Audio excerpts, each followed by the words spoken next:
There is no doubt that in today's competitive landscape, finding, developing, and retaining the best talent, in particular, young talent, is extremely important for insurance agencies' long-term health and success. On today's podcast, I interviewed Jeff Scholes, who's the managing partner of J Krug Insurance in the Chicagoland area. Among many things, we talk specifically about the unique and proven process they have developed to find, develop, and retain great young talent. Enjoy the episode. Welcome to the Agent Leader Podcast. This is the podcast for agency leaders to learn, to grow, to develop, and ultimately become their best version possible. My name is Brent Kelly. I am your host.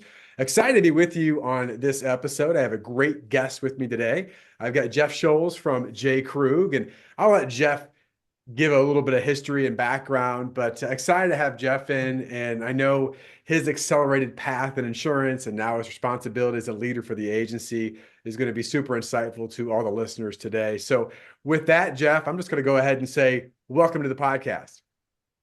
Thanks a lot, Brent. Excited to be here. Looking forward to it. Yeah, it's going to be a fun conversation, and certainly know Jeff through our relationship in the Sitkins group.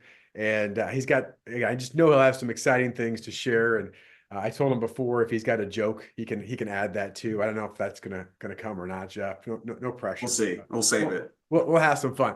Well, if you would just start off by just letting the audience know about the agency, certainly your role within the agency, what you do, and I'd like to get a history, because we were talking before we started recording. You haven't really been in the game that long. Maybe it seems like it's a long time to you. But I think you've had 16 years. Yeah. Yeah. So just give me a background history of your path, your journey, and about the agency, Jeff. Yeah. So I was introduced to the independent insurance world. Tom Krug, our president, we were fraternity brothers. I met Jeff Krug, who was the original founder, down at Illinois State when he would come and visit Tom. So he would tell some good stories, speak very highly of the industry. So that was my initial introduction. The Katie School of Insurance down at Illinois State. I studied that. So I graduated in 2008. It was a tough hiring situation. Market was not ideal. I reached out to Tom and Jeff. They said, we don't really need you. Can't really pay you a ton, but hey, let's do it.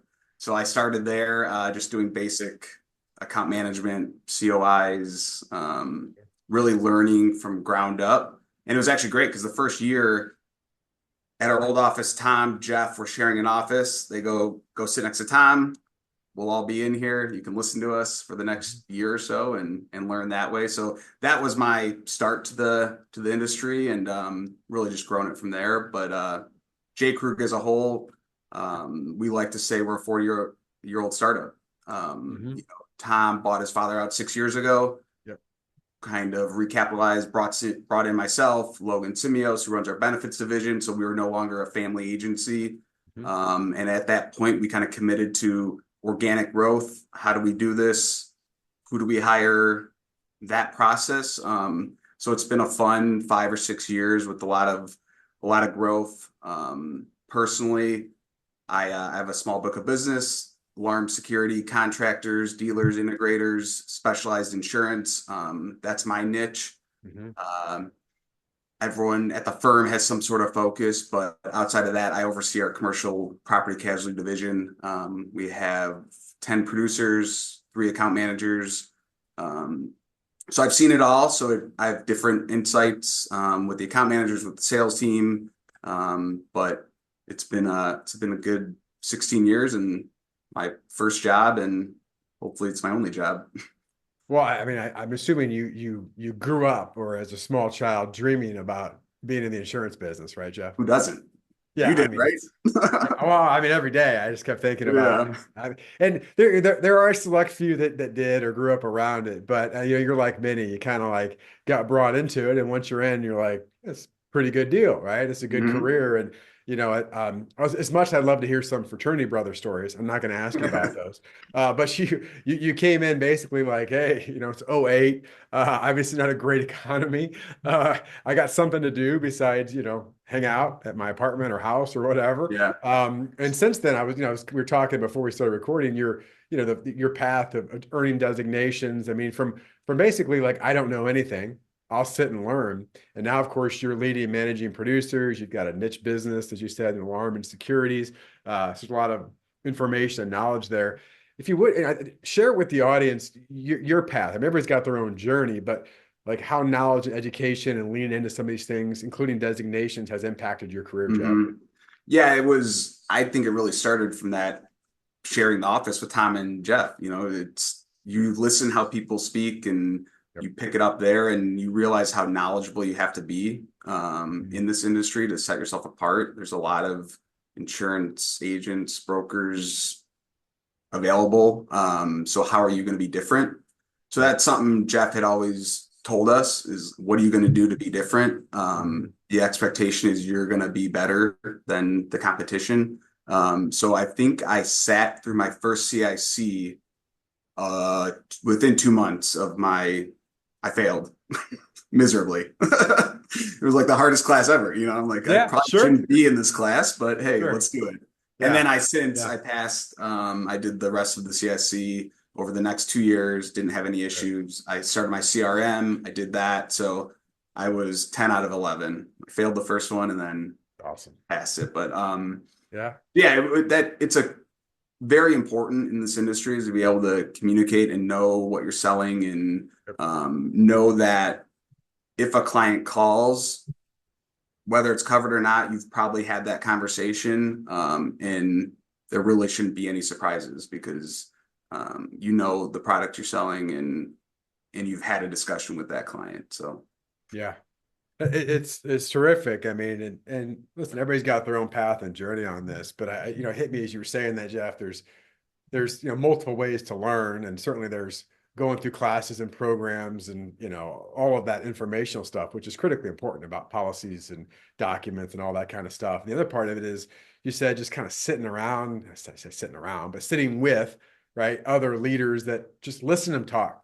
And how do they communicate? And I always think about this back to my journey. And I was telling you, I got my CIC, I think it was '05.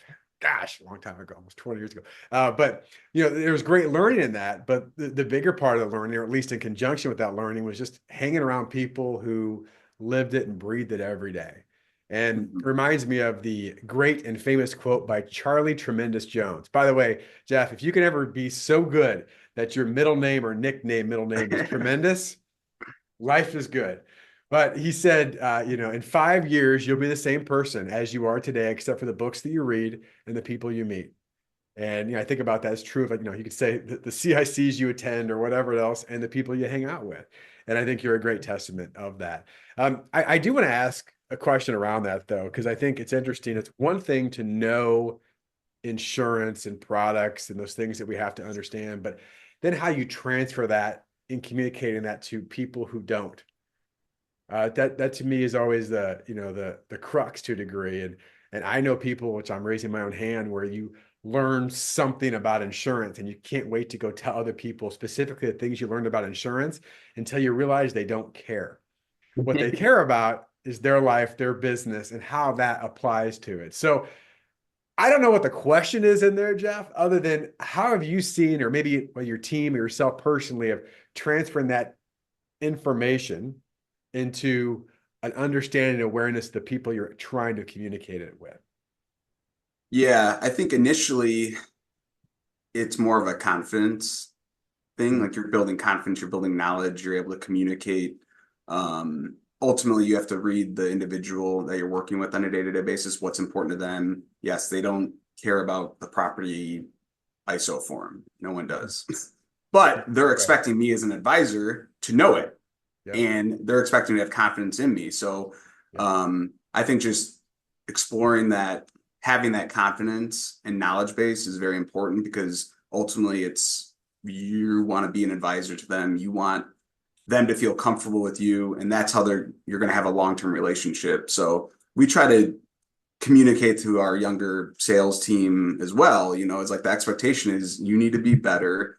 You're in your mid-20s, like you want to, a seasoned business owner to sit across from table you and trust from you. They have to have the confidence that you're going to be able to deliver, on a day-to-day, month-to-month, annual basis. So I think it just helps in the confidence and in the trust that you're developing with that prospect or client. Yeah, makes perfect sense. And yeah, I was laughing at myself internally here, Jeff, because I remember when I got my CIC cards, I'm like, oh, I'm just going to send these out, and people are going to be like begging for me to pay for their insurance, right? Like crickets, like what's going on? They I don't don't think anyone's care. ever asked me what that means. It's on my card, business Yeah, card. yeah. They're like, I was trying to decide between two brokers, and what I realized is you have a CIC, so I have to send my money to you. It doesn't typically work that way, but all joking aside, it's how you transfer that, right? And I think the word you use is transferring confidence, that Mhm. we know what we're doing and we're asking the right questions to understand your unique needs and all the aspects to your business or life, so that we can apply that knowledge to help you and achieve Yeah. what you're trying to I think achieve. especially early in your career, it's important Yep. to have those additional resources. And we incentivize our team. We obviously pay for the class, but we Mhm. give bonuses for them to take the class and ultimately get the designation. So there's an incentive there, but it's also, hey, be better, get better on a day-to-day basis. And you're ultimately the client will see that in the end Yeah. result. Well, the fact that you do that, hey, kudos. Hope everyone hears that. I know a lot of agencies do that, some don't, but just the fact that I mean, that sets the tone of the culture. We're a culture of learning and growth and development. And once you go out there and explore and challenge yourself and learn these things. The other thing I know you do, because we do a podcast here, you guys have your own podcast and you do video whiteboards, and you got a lot of your young advisors, young producers come on there, and they teach things, which I want you to expand on it, and they have discussions. But one thing that I know as someone that does consulting and coaching is that you better know your stuff and work on it and practice if you're going to stand up and share it with somebody. So Yeah. if you would, Jeff, talk about what you do as an agency, whether it's podcast, video whiteboards, whatever, to challenge your younger team members to step up, right, and learn their game. Mhm. Yeah, it's really just trying to get outside your comfort zone. The podcast started as something fun. Max and Jackson do whiskey and risk. They have a small glass of whiskey and talk about insurance and risk or just business in general. Yeah. Um, that started a couple years back. We've started Whiteboard Wednesdays for LinkedIn, educating our client base, and a lot of it was just trying to, hey, do something different. Do Mhm. something different that Yep. other people aren't doing. We've gotten great feedback on both. And we also talk a lot about like Me Inc., like this is your business, use it as an Mhm. opportunity. We're putting it out on our platform, you're putting it out on your platform. Um, Use it, own it, do something different. You'll get positive feedback if you put into it. Those are just a couple things, but it really started with just like get outside your comfort zone, do something different. Yep. Hey, cold calling's hard, cold emails are hard. You don't get a lot of responses. Like put Yep. some effort towards this, break up the day a little. It'll help with some of those other things as well. So that's how it just started, and they've kind of turned it into fun. Who gets the most likes and views and Sure. all that. So Yeah, I mean, I love the combo of that because I mean, there's a personal brand part of that, and and you mentioned that, and I think it's great that you empower and equip, right? Hey, go out there and try to do something new and creative and build some different awareness in different ways, and then of course the other part, which is a passion of mine, is the communication part. Like you said, like yeah, I don't know. I always think about this, whether it's the worst thing that happens if you prepare, for example, for a whiteboard Wednesday, and I watch them. I mean, there's some really good stuff that you all do on that, but you prepare for that. My guess is they may not always get it on the first take. I don't know. Maybe they do some of them live, but they're working on stuff, and they're getting better. They're for sure yeah, getting better than when we started a year ago. yeah, and like the worst thing is that you've gotten better at presenting and using your voice and communication, explaining things. Because this comes back to maybe my earlier question to you, but one of the things is how do you take a complicated thing like insurance, whether it's the EB side, the PC side, whatever it is, and do a whiteboard video, that has somewhat of an interest to it, like it's entertaining to a degree, right? And secondly, that's not overly complicated. And there's the skill to be developed around that I'll get your feedback, but at some point they're going to be in a one-on-one meeting and there's going to be something that's going to come out from that Yeah. they'll remember doing that. Yeah. I think just short and to the point. I mean, be direct. Don't overcomplicate things. If you drill it down to one, two, three items, be direct, say this is why, this Yep. is the reason, and you're done. I think it Yep. helps. It's like a lot of times we overcomplicate things, make it more difficult to understand. Just be direct, say what you want, say what you are trying to get across, and it'll come off well. I, I remember author and speaker, and he still has some stuff out there. I like his personality. Jeffrey Gitomer always says, "Short, sweet meat."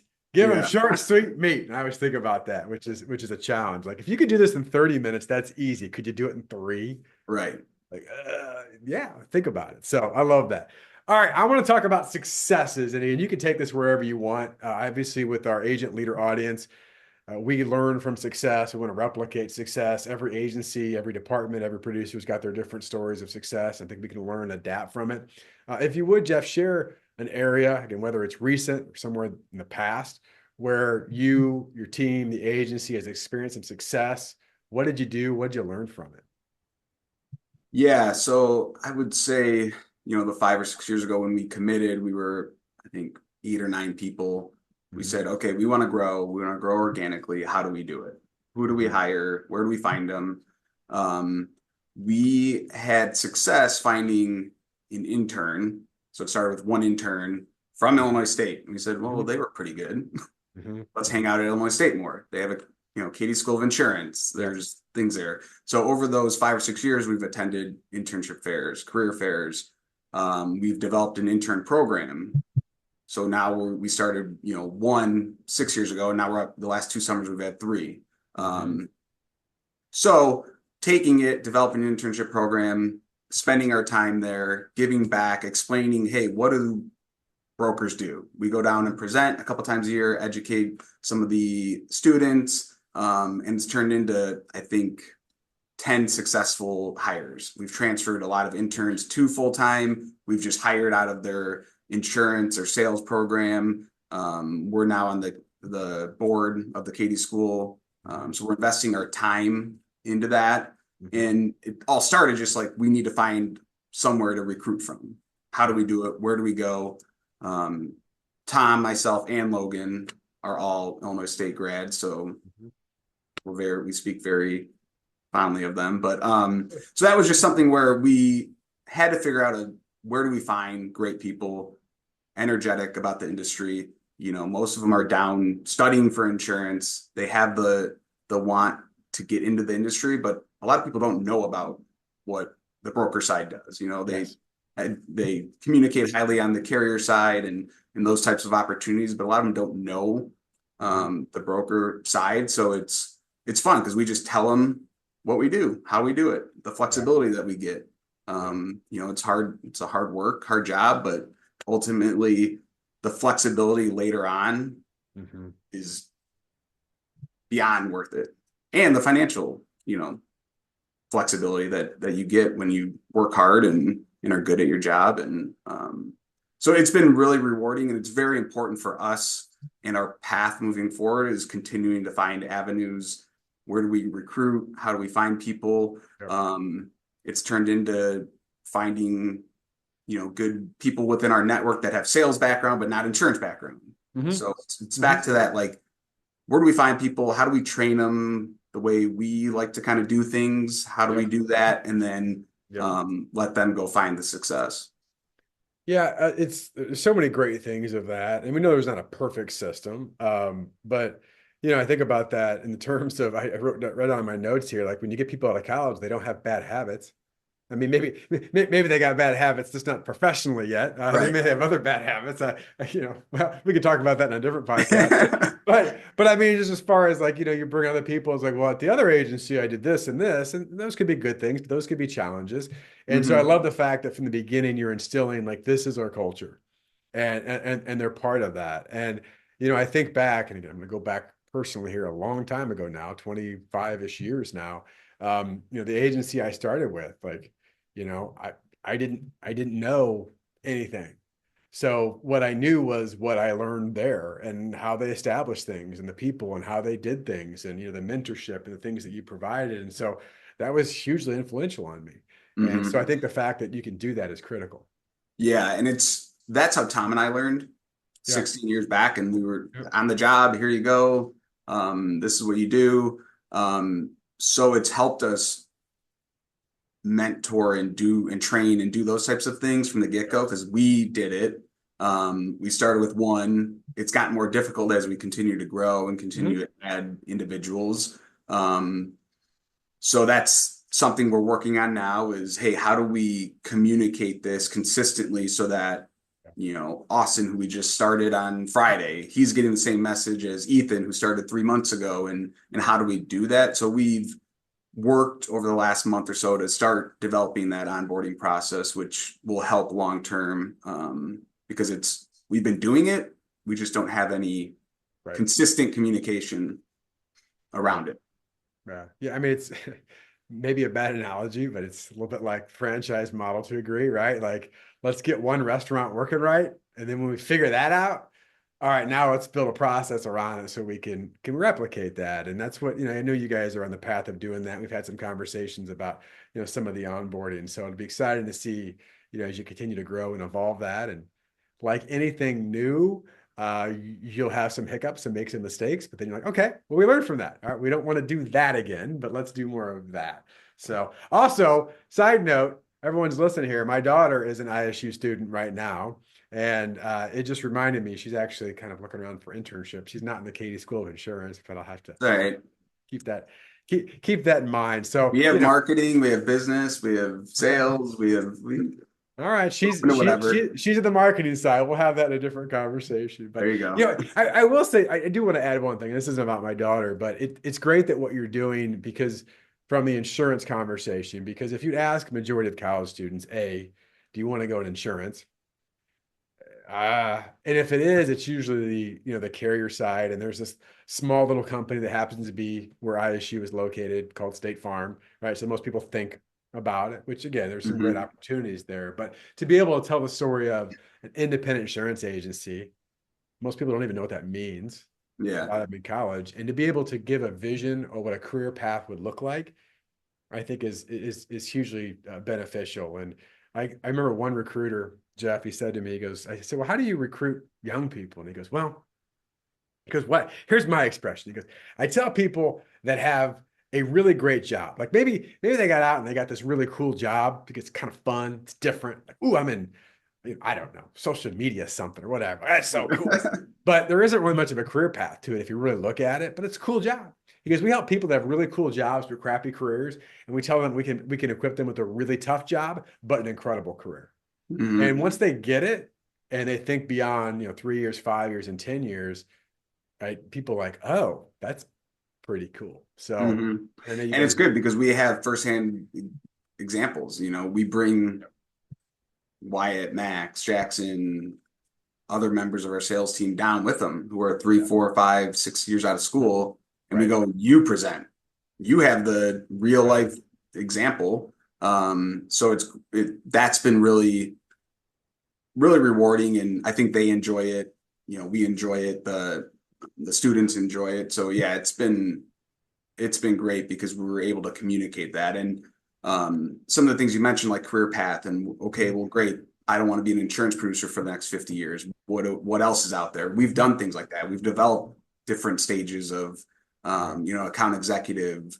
This is your targeted class of business, targeted size.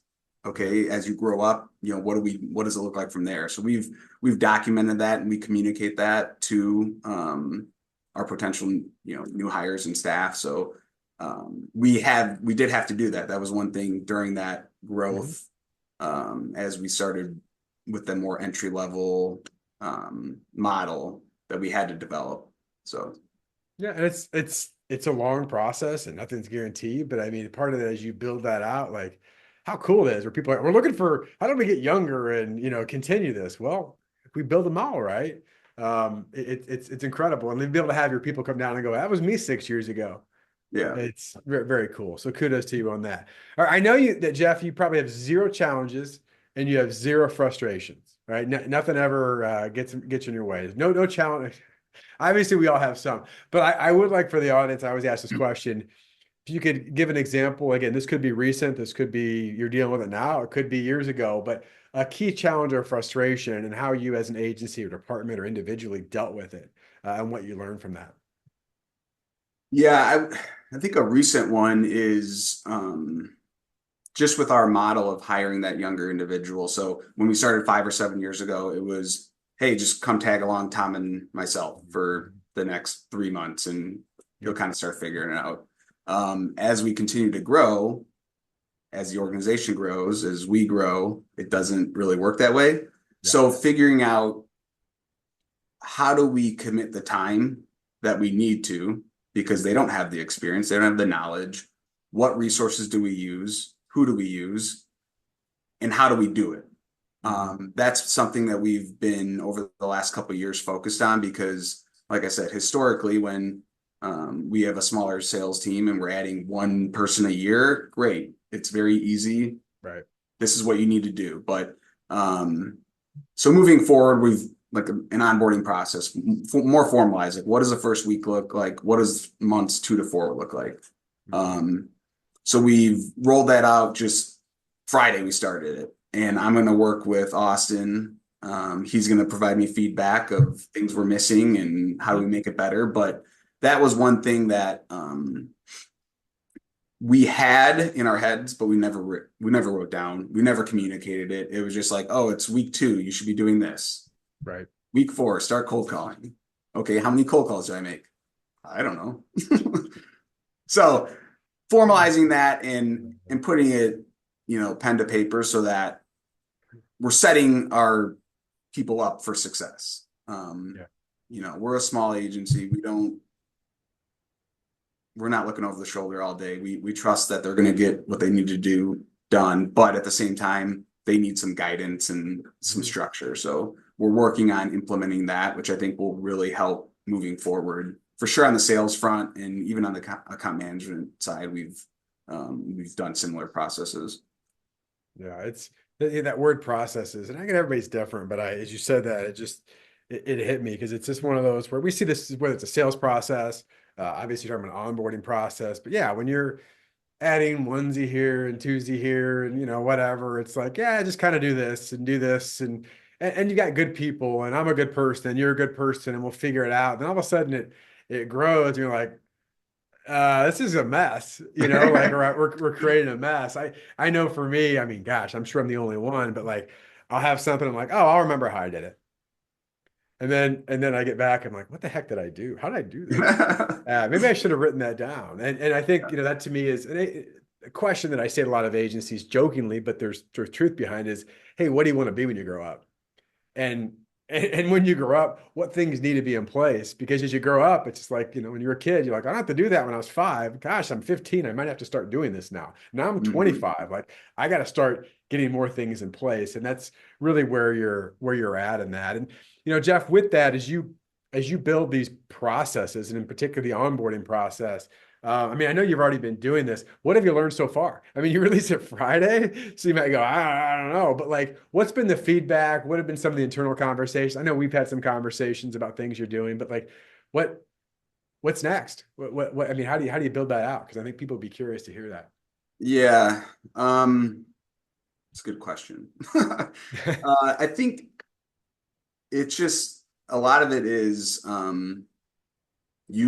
Sickens helped provide some boilerplate things, and we added our own that we wanted included. But already, just a week in, it's more has gotten done than any other first week employee has ever, we've had join the team, because they have things that, hey, I'm done with the Epic training. Now what? Oh, I got the Cincinnati online insurance training that I need to do over the next 3 to 5 days. So they just do it. They don't come ask. They don't come look for guidance immediately. It's just like they're just doing it. We met on our weekly kickoff meeting yesterday morning, and half the things were already done. I didn't even have to communicate it. I go, great. What does the next week look like? He goes, this, and this.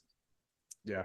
Yeah. So it was a lot easier and less stressful for myself.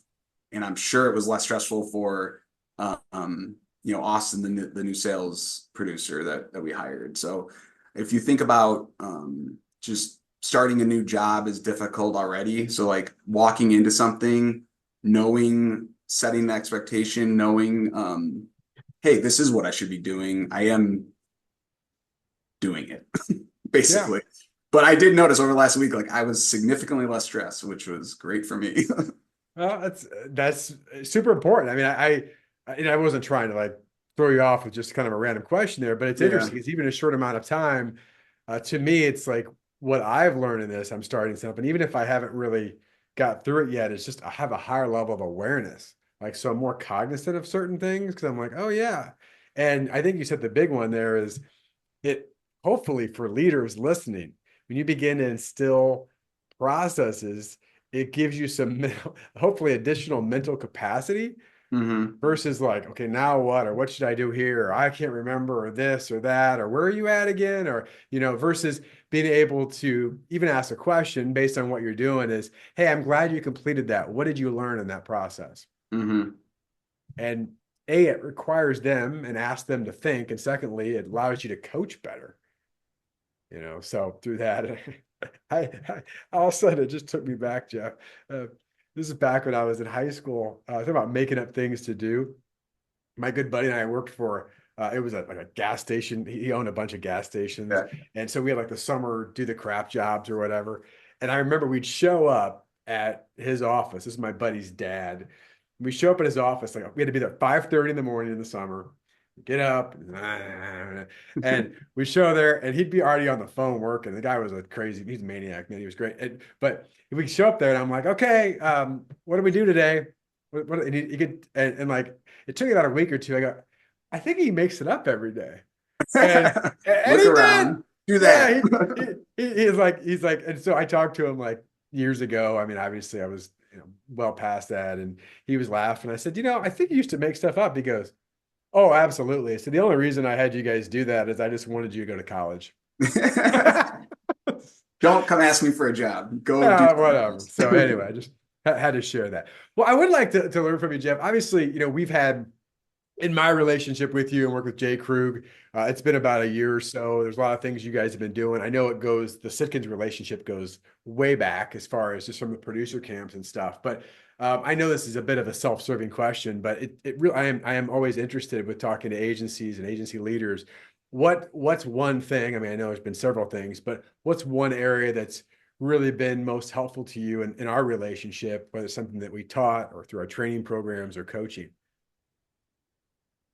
Yeah, so with our model, I think a lot of it was communicating, and I was looking at some of the things we've implemented, and I think a lot of it goes back to setting expectations Mm. with employees, with clients, with prospects, Mhm. with insurance, our partners, our carrier partners. Um, like it's so important to help facilitate different conversations when you're setting the expectations up front.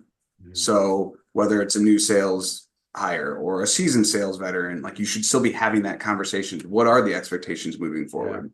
Um, so like a couple things, we've an 80-20 trade down.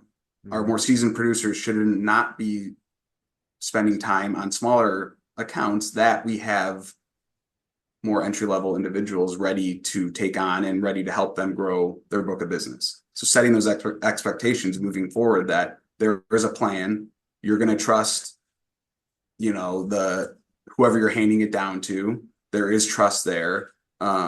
Setting expectations with the account managers and the producer relationship, setting expectations with the account managers directly.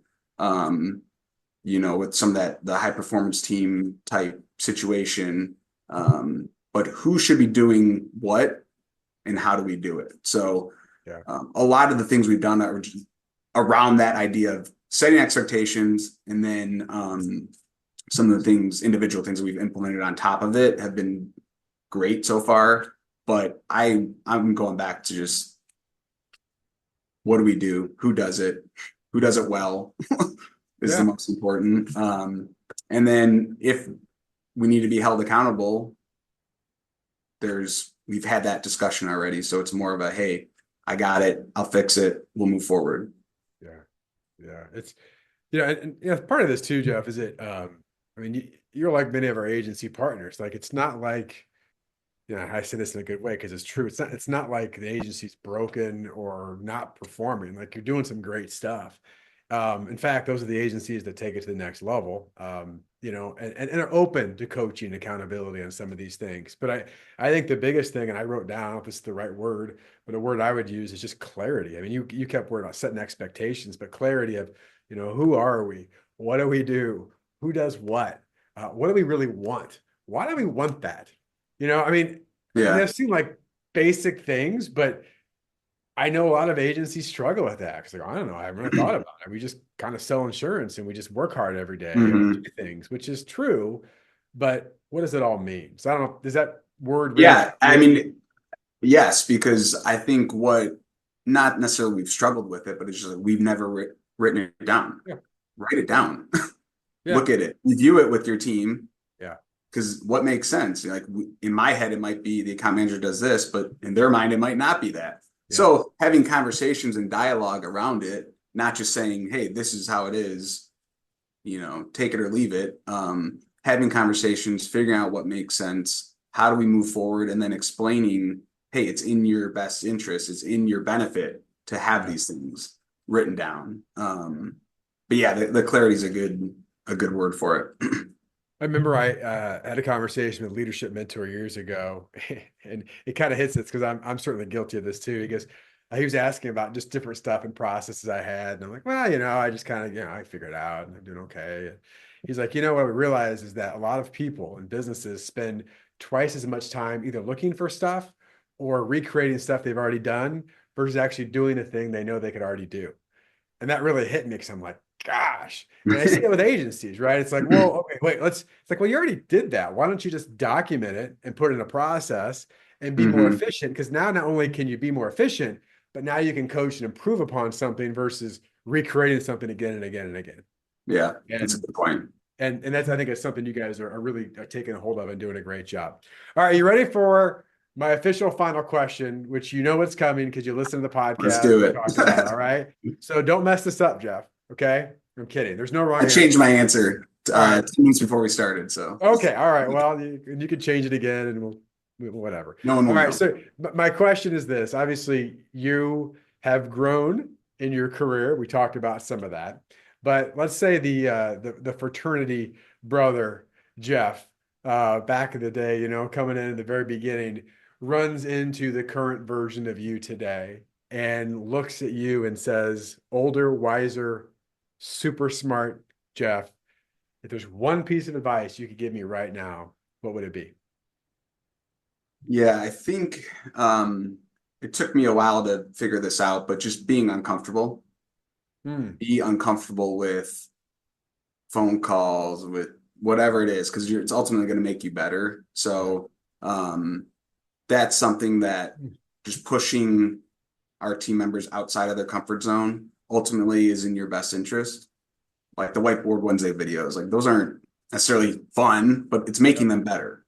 Get Yep. outside your comfort zone, do something you don't want to do, make the tough phone call to the client that might maybe a tough renewal. Go make it first thing in the morning because I noticed I would let those things drag on.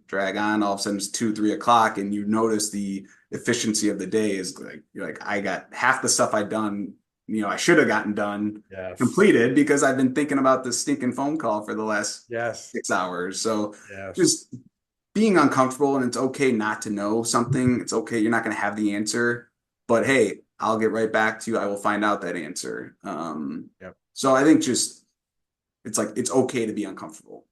Yeah. Something that kind of triggered and I thought of right away.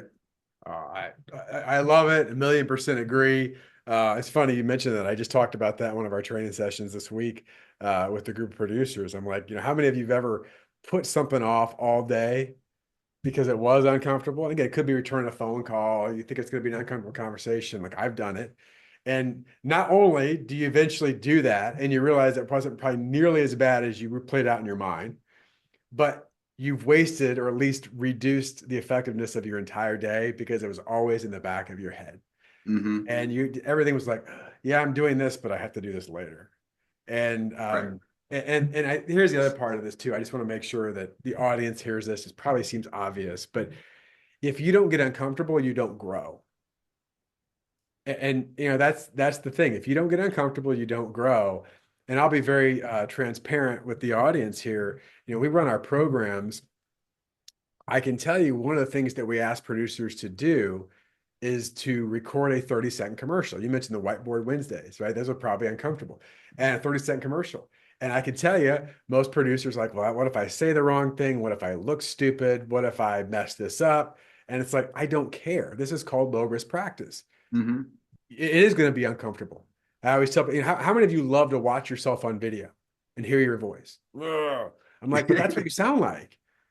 So just be open to it, knowing that we're not perfect and improve. And to say this is that we have many times, even though we don't make them, we challenge them for weeks. Oftentimes about half our group, it could be 30, 50, 80, 100 people in our producer fit program that won't submit a 30-second commercial.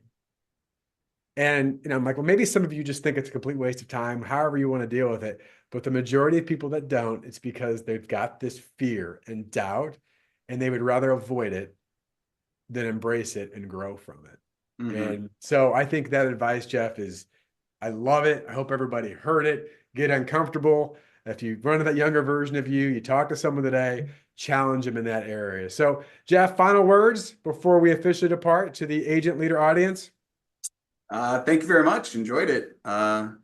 Looking forward to your next couple episodes. Well, good. Well, we're excited to have you on here, and you shared a bunch of really great stuff, and you even dressed up with a tie just for me. It's been a while. It's been a while. I know I know you had a breakfast meeting or whatever, but thank you, Jeff. We appreciate you so much. If this podcast, any podcast like this has added value to you, please like, subscribe, share, do the podcast thing. We want to get this word out. We want to help agency leaders truly be that best version possible. So thank you, Jeff, and thanks for listening.